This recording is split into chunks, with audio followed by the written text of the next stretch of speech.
Okay, salad on table 2. You got that yet?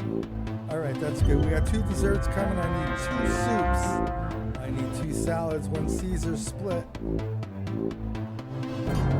Okay, tell them about the cannoli. We have a bunch of different desserts today. Try that cake with that lemon cream. It'll be great.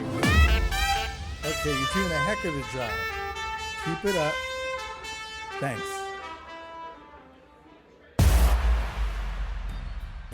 Happy Monday. I love that explosion. This is Chefstuarto, and welcome to a new Foodamania, actually an older Foodamania. What we've been doing is reviewing the classics from our original show, Kitchen Cuisine, and pulling out some of the highlights of some of the best shows that we did. My co-host is Jill Dodge Quanstrom, and sadly we lost Jill several years ago, but her memory lives on in these incredible cooking experiences that the two of us had. We spent a lot of time together, traveled around the valley, and interviewed and talked to tons of people, and with our great announcer and interviewer, I guess, Jody Buller, who is amazing as well. Got to get Jody on the phone one of these days and catch up with her. So today's recipe is something really special. You know, there's a couple of different soups that involve meatballs. There's an Italian wedding soup that's pretty famous. Kind of a chicken broth in some cases with a small delicate meatball, seasoned with fresh herbs and carrots. And sometimes they even put dumplings in them. It's a lot of different versions of the Italian wedding soup. I think every country has some kind of special soup that they're known for. And it's perfect because with this beautiful storm that we've had for the last couple of days, and it's supposed to continue for at least another week, happens every year. Things are calm and nice. Fall is coming in. I have these giant oak trees in front of my good friend's house. I tell her every year, get ready because in about a week, those leaves are going to be gone. And sure enough, the wind picked up and they're starting to fall. And that's always my first indication, actually, that we better start getting it together for winter. So I figured a good soup recipe on a day like today would be great. In a few minutes, we're going to be joining Jill spiritually, as always, in our kitchen. We did a lot of the recording of our shows at the Skagit Valley Food Co-op. They were generous to let us use that space to record and do our shows. And it actually kind of happy because lots of the staff got to taste what we cooked. Today's soup is really interesting. It's an Italian combination East Indian version of a Mexican soup called albondigas. Now, I've made this soup for good friends of mine from Mexico. And they go, what? What? It's not a soup. That's not albondigas. And I just took the original name because of the beautiful, delicate little meatballs. And the soup is, I've made it like with a straight broth.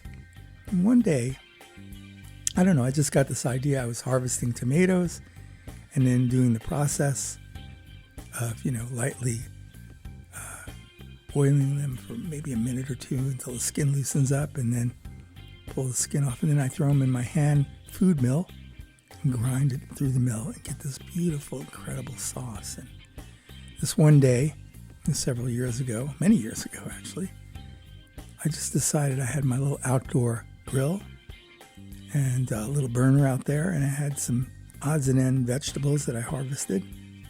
And I said, I'm going to try something different. I'd also just returned from Vancouver, BC, where there's an incredible East Indian section of town up there.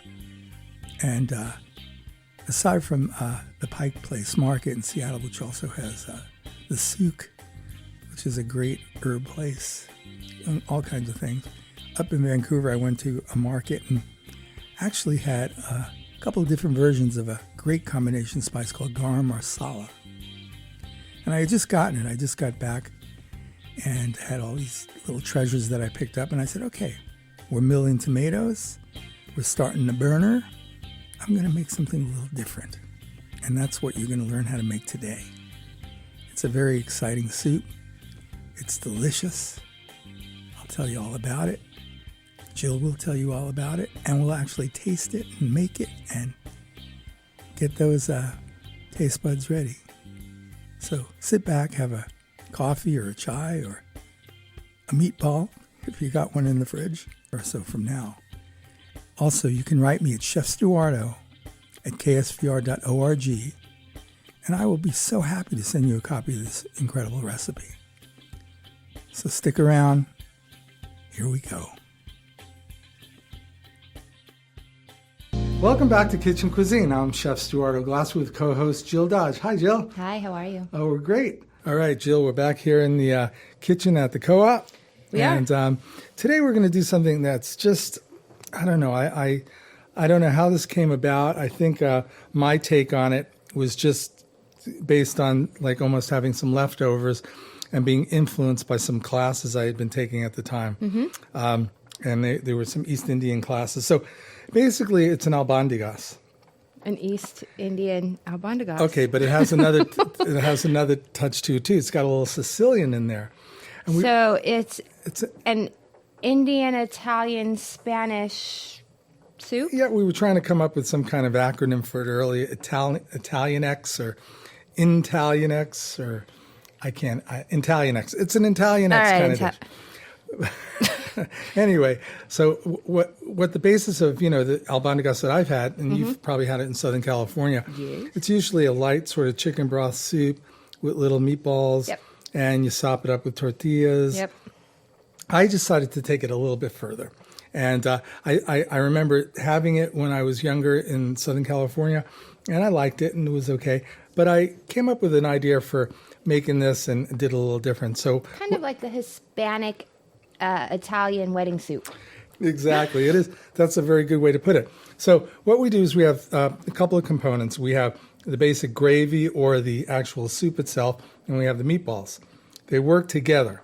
What happens is you start with the sauce or the gravy or the soup part of it, and then you do the meatballs. And then halfway through getting the meatballs done, they enter the soup, okay, and which is already in process of cooking, and that continues to flavor it.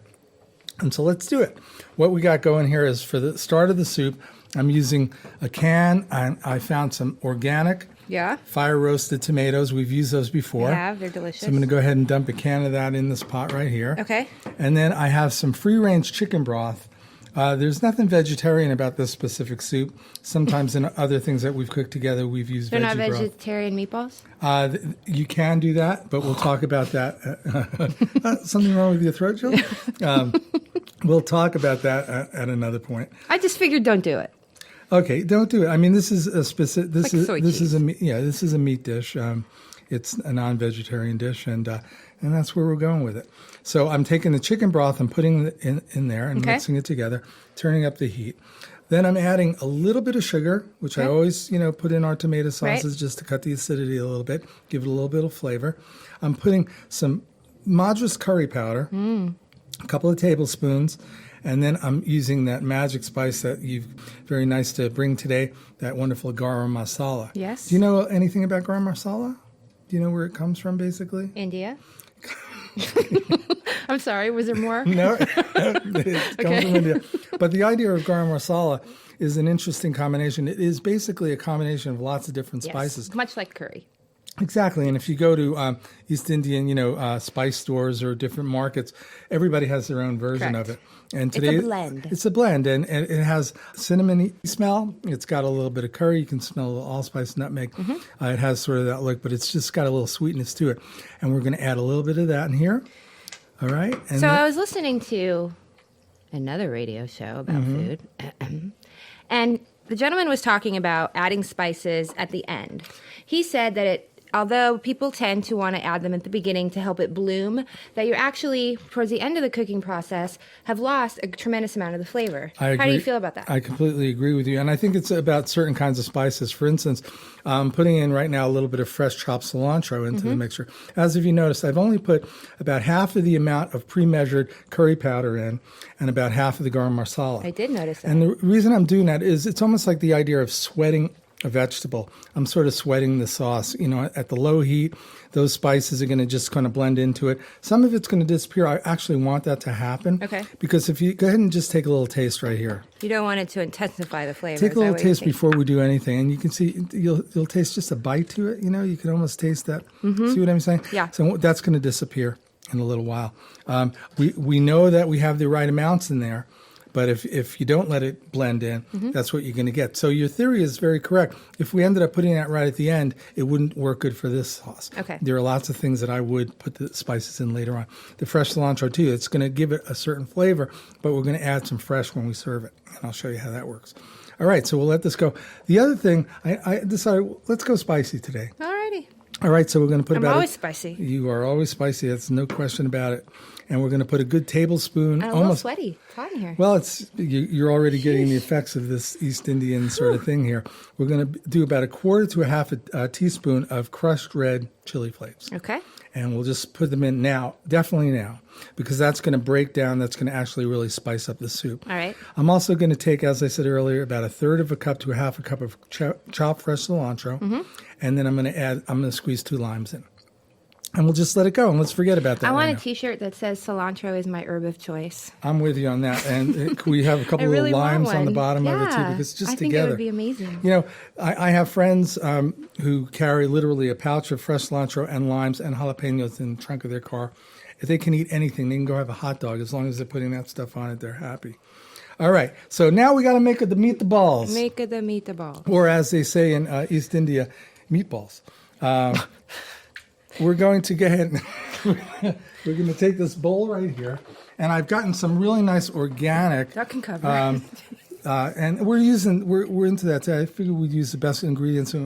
Thanks to the co-op today, we got some really nice lean. I really wanted to be sarcastic right there and say, no, let's just use substandard ingredients. I think that's a good idea. Right.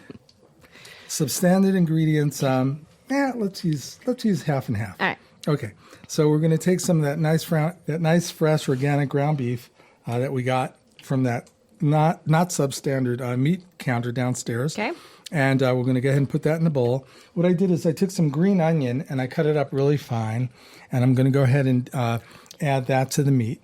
I'm taking 2 organic eggs and putting them in the mixture as well. Okay.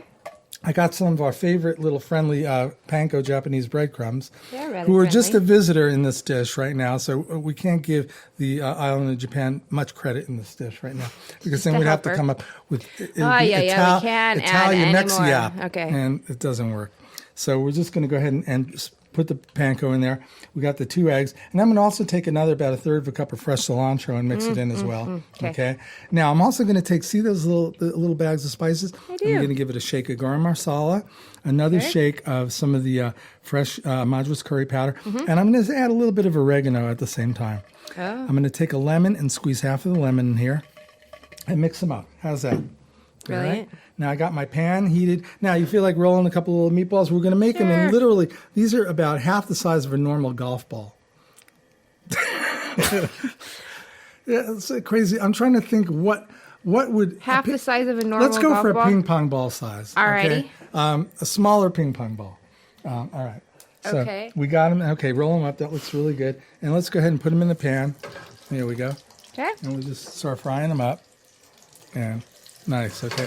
So, all right. Now, let's go ahead and put them all in the pan, and we'll let those go. I'm taking a little bit of lemon, and I'm squeezing it just to give the oil a little bit of power there.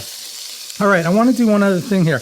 As I'm getting this, I got some this soup mix or gravy going. I got some really neat little baby creminis. Yum. So I'm going to go ahead and throw those in there, whole, actually whole. When I say baby, they're probably about the size of a small pea. No, I'm sorry. Probably the size of a quarter. We're in the game. I'm trying to find a small ball. A small ball. There's gumball. a gumball. Okay. Be a nice gumball. All right. All right. So basically, we got that going, and we're turning the heat up a little bit on this on the soup right there. Yeah, could we? Because it's not quite warm enough in here today. Yeah, it's really is definitely a little toasty. It's almost snowing outside, and it's Exactly. We have like it's the a nice day Mojave in today. here. All right. So now, for the sake of the time that we have in the show, we're going to do a little mood music now for about 2 seconds, and then go to the final transition. All right, and the meatballs are nice and brown. Wow, that was awesome. And I'm going to take them and Wow. I'm going to go ahead and throw them in the soup. Okay. They're pretty much brown on the outside. They're Yeah. pretty much cooked. I'm turning up the heat, and we're going to let those meatballs go in there. Because they're going to cook in the They're going to cook in the sauce, soup, Exactly. gravy. All right. So in the sense of real time for cooking on radio, this soup technically has been cooking now for about 20 minutes. And the soup is boiled, not quite boiled, but the mushrooms have gotten nice. And you can see a little bit of teeny weeny bit of the fat or the oil coming out of the meatballs in the soup. It's got a lovely texture. All right. And here's how we serve it. We have today. I have what's called a garlic naan bread. Hence, a chapati or a basic bread from India. You can make these yourself, and we can probably put that up on the website. I've made naan bread. It's a really wonderful bread. It is. It's really simple to make, particularly if you're afraid of making breads. This is the perfect one to start with. It's pretty easy. Okay, so we'll probably do is we'll go ahead and make one of those at another show, but we will post the recipe up on our website. I'm going to go ahead and turn the broiler up. What I'm going to do just for heat is I'm going to go ahead and put this on the broiler and heat it up a little bit. As tradition goes, Jill, it's time for you to do the famous taste since we're just about out of time. So this is the East Indian, Mexican, Italian style with a little bit of Japanese albondigas. And I want you to tell me what you think. Now, I got a little fresh Greek yogurt. Okay. I'm putting a little spoonful of that on top of your meatball. My meatball. Like that. And then I'm going to go ahead and take just a little bit of fresh cilantro. Okay. And put a little bit out over the top. And then I have my nice little lime here. And I got my nice little warmed up bread. Just about ready to go. I'm going to rip off a little piece. Okay. And here we go. All right. Here's the famous taste, Jill Dodge. Spoon number 7. Take it away. All right, here we go. Oh, here we go. We're going. Okay, hold on. Hang tight. Get a little yogurt on there. I got some. Okay. It's hot. That's it. All right. And that's ALBONDIGAS. You know, one of the great things about this specific dish, Jill, is it's actually better the next day, as most of these things are. What I've done the next day, because usually you use a lot more of the liquid up, and there's usually leftover meatballs. I go ahead and I take the meatballs, I warm them up a little bit. I take some of that leftover naan bread, and I make a little meatball sandwich, East Indian style. What about pasta? You can use them for pasta. It's a totally different. You know what I'd rather do with this? I'd rather use a little bit of rice. I'd rather have it on rice, just because it's it's more pasta. You always have meatballs and pasta, but maybe have it with a little bit of rice. That might be really nice too. Or nothing. Just have it with some shredded lettuce. Gross. All right. Okay. All right. Ladies and gentlemen and children of all ages, Thanks for joining us for this week's recipe. Come back next time for more good cooking on Kitchen Cuisine. This week's recipe can be found on KSVR Studios' website at ksvr.org.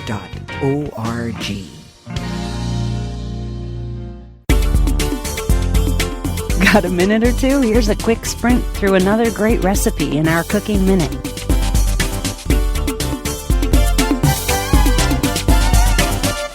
Today I'm going to give you my take on a Reuben sandwich. I call it Chefstuarto's Tofu Reuben sandwich.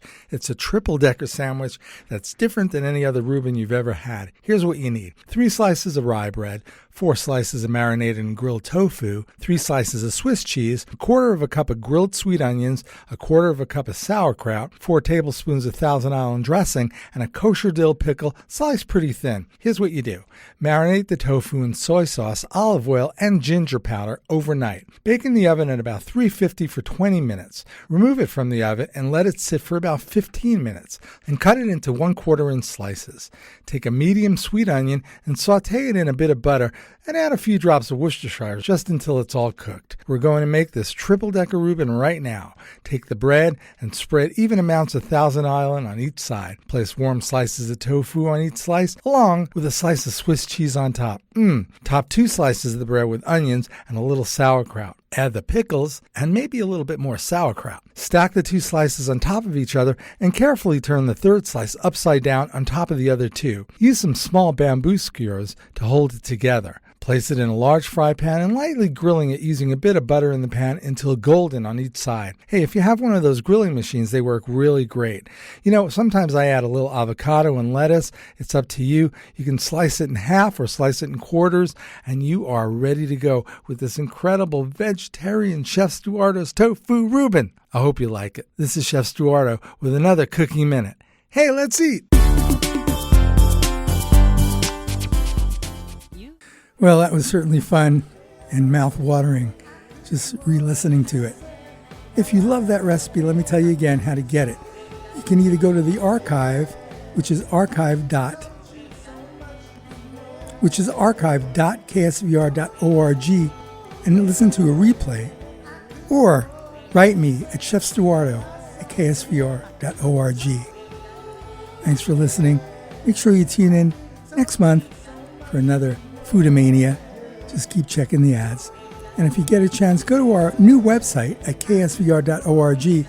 Learn more about the programming here and learn how you can be involved. So, thank you. This is Chefstuarto saying, take it easy. Here's one little more commercial for this wonderful show. Be safe and take care, everyone. Are you hungry? Do you love food? Do you like to eat? Do you like to cook? Well, you can experience Chefstuarto's Foodamania right here on KSVR 91.7 FM, KSVU 90.1 FM, and worldwide at ksvr.org for the latest in food ideas, great interviews, and cooking on the radio. That's right, cooking right on the radio. Hope you'll tune in. I think you'll like it, because what's not to like about food? Let's eat! Foodamania, the second Monday of every month at 5:30 p.m.